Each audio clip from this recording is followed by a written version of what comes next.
Good morning everyone. Ngayon, ano naman ako sa inyo, itong aking wala na po, Callius Bonsai Materials, which is na ano na ito sa likod, o ito naman sa likod, dito sa harap, tapos wala na sa form. So ang gawin ko dito is may mga wire, tapos yung mga sangang hindi kailangan ang tatanggalin ko, then lilinisan, then gugupitan. So hindi na ako mag-wiring nito. This bonsai materials is we call this Callius in Tagalog siguro, then called a bugtae in our area, in our place here. Then it is not a hardwood, so hindi ito pwede ika-carve, basta ika-carve lang, kasi yung ano niya, punuan masyadong matigas, malambot, so madali malata.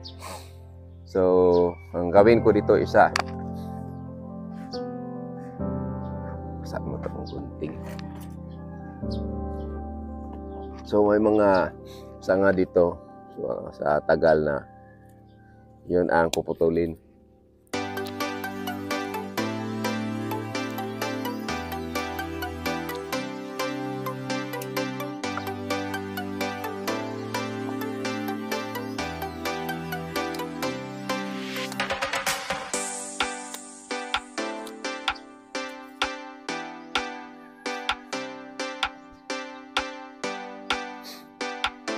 So ito ang front ko. So according to my kaibigan na master, kailangan yung front makikita daw yung yung punuan. So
gawin ko dito is tanggalin lahat itong mga wire. So hindi na ako mag-wire ito ulit kasi ang hirap, tapos wala na akong wire.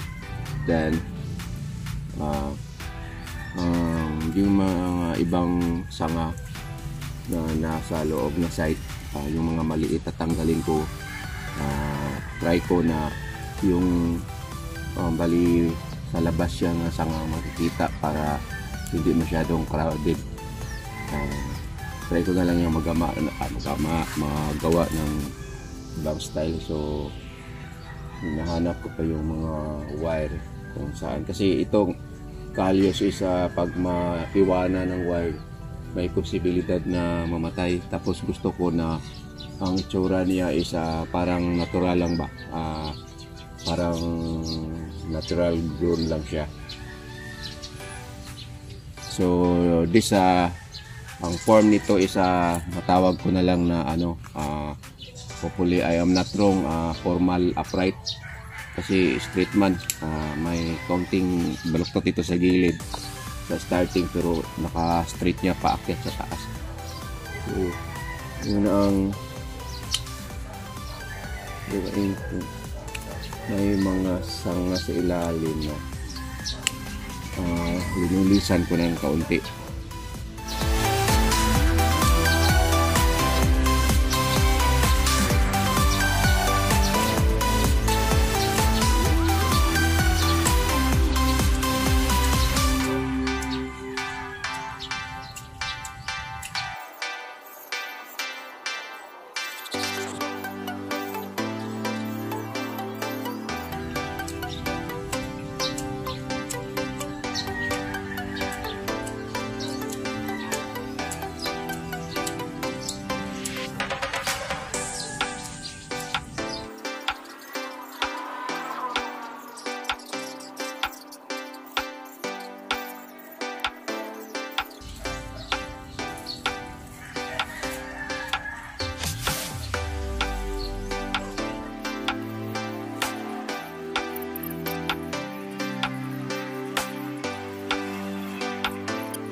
So ito na yung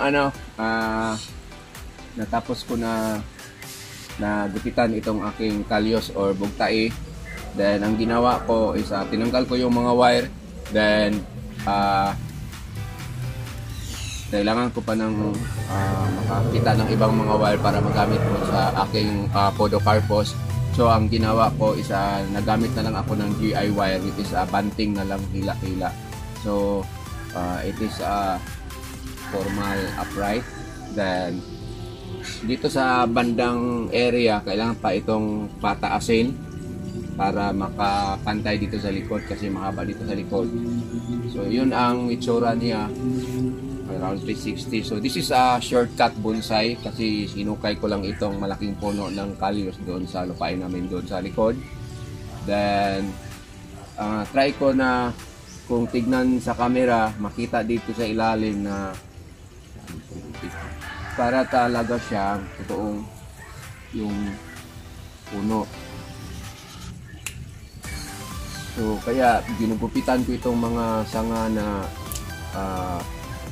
nasa ilalim kasi para pagtingin sa pag nakababa pa tapos umangat ka tumingin ka sa taas parang totoong puno. So yun ang ano ko sa inyo, i-video ko paangat nyo, tingnan nyo kung maganda ba siya lantawon or maganda bang tingnan.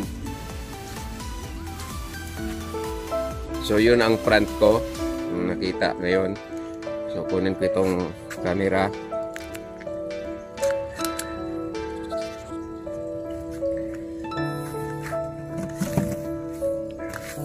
So yun ang ginagawa ko, ito mga banting na. So pangit lang ito yung starting, yung ano niya, yung punuan mo na siya itsura.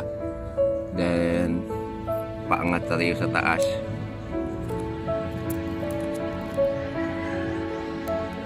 So yun ang itsura niya sa taas, yung sa ilalim.